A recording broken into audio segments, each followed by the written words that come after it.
let's go ahead and dive into a little quick and effective sneaker care routine. And in this, I'll show you how to keep your sneakers clean and also maintain them at the same time by keeping them stylish and fresh for a longer period of time. Now, this is going to be real quick and simple. I've created lots of videos on how to clean your sneakers using Miako products and just a bunch of different videos in that same ballpark. So this will be just a simple walkthrough. I won't actually go ahead and clean them for you or actually clean them with you. But with that being said, I will go ahead and do that if it's requested. So go ahead and leave that comment down below if you don't go ahead and think that this video is sufficient. So go ahead and watch the video throughout first and then go ahead and give me your feedback and results. But first things first, I do want to talk about is some materials that you will need for this. So a cleaning solution that I definitely would say you can use but isn't needed would be some type of sneaker cleaning product, but you actually don't need it. So I actually put a couple down below in the description for you guys, so it's a little easier for y'all to cop. But I'll put a couple links down there, which should be effective and safe for your various materials of shoes that are out there. But also make sure for yourself and go ahead and test them out on like a small area of your sneakers, because I do not want to mess up y'all's sneakers. Now, another material you want to have is a toothbrush, you guys, or you can use a regular brush. But I'm realizing that toothbrushes are way easier to come about because they are usually in people's houses. As you guys see, I got this brand new toothbrush I just found in my house. Then you also want to have a cloth. It can be a paper towel if you don't have a cloth, like a microfiber cloth. And then you also can use a shoe tree. And if you guys don't know what that or what these are, I'm pretty sure you've seen them at the mall or basically any sneaker store. They put these inside the sneaker and it basically go ahead and maintains the overall shape of the sneaker.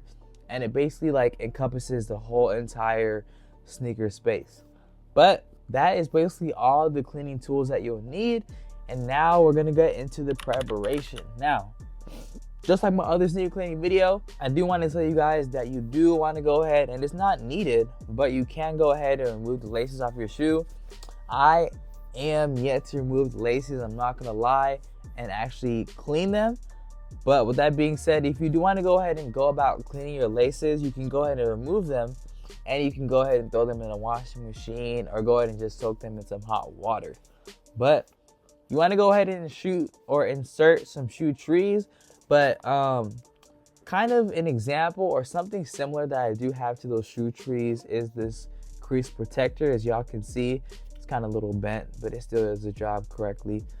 But this crease protector basically allows me to go ahead and keep my sneaker from creasing. And if you do want to learn some more about these crease protectors, I have an info card somewhere up here on the screen.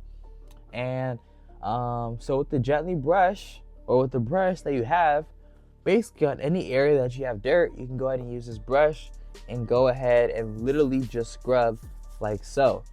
Now, damn, these shoes is hella dirty. I didn't even notice that. But yeah, I would say the brush is definitely really good on this material, like this leather, because as you guys see, it doesn't ruin it. It just kind of scrubs and scrubs and scrubs. Now, just so I can give you guys a little quick showing, my heel on the back of this shoe, if I can kind of capture it, is a bit dirty. And it's not really dirty on camera, which is kind of annoying. But I know it is a bit dirty, and I literally just cleaned it in my last video. But I have a little dirt, if y'all can see right here on the Nike sign. It's not too crazy, but I'm going to go ahead and just spray the water right here so y'all can see. Spray the water on there. And I'm going to go ahead and just brush it. Brush it, brush it, brush it, brush it. Y'all can see the dirt is coming off. I can kind of see it coming on the sides of the sneaker. But once I go ahead and do that, get a little brush to it, it is a little cleaner, and I probably have to go ahead and just dry it off. Take off the dirt. But as y'all can see, I can definitely see a transformation in there, and it is a little bit more cleaner. Obviously with a longer time period, this will definitely be cleaner, but you can definitely use your brush for cleaning those type of areas. And then also, if you do have some soap or some water, I definitely recommend you pour some of that water or spray some of that water, in this case, into a paper towel like so. Once you do that, go ahead and just rub the areas that you need to clean, and that will definitely be a great way to go about cleaning your sneakers. But if you do have that cleaning solution, go ahead and put on the paper towel, the microfiber, whatever you have, and that will definitely do the job right. Now, rinsing and wiping is pretty simple. You can go ahead and just wipe it with a paper towel to go ahead and dry it off, or what have you. So that is basically a way to go ahead and remove the excess cleaner or dirt. Now, if you want to go ahead and clean the laces, make sure you guys go ahead and soak them. Go ahead and place them in a bowl of water, like I was saying, and a bit of detergent. Let them sit and let them soak for a little minute and rinse and dry. Now, some maintenance tips I do want to give you guys. You want to clean your sneakers regularly. I would say preferably every 1 to 2 weeks, or even more frequently if heavily used. You want to store them in a proper area, and you want to keep them maybe in a sneaker box or just an area you know they won't be agitated. And for some protection, I definitely recommend for sure for those white sneakers to have a waterproofing spray or even a sneaker protector where it basically has like an encasing that basically protects your sneakers after cleaning. But with that being said, if you follow these simple steps, you can definitely keep your sneakers looking fresh and extend their lifespan. And if you found this video helpful, go ahead and give it a thumbs up and subscribe to the channel so you can go ahead and see some more videos like this and for some more quick tips. But with that being said, snare some of your own sneaker routines down below in the comment section. But if you want some more sneaker game, go ahead and click the playlist up here.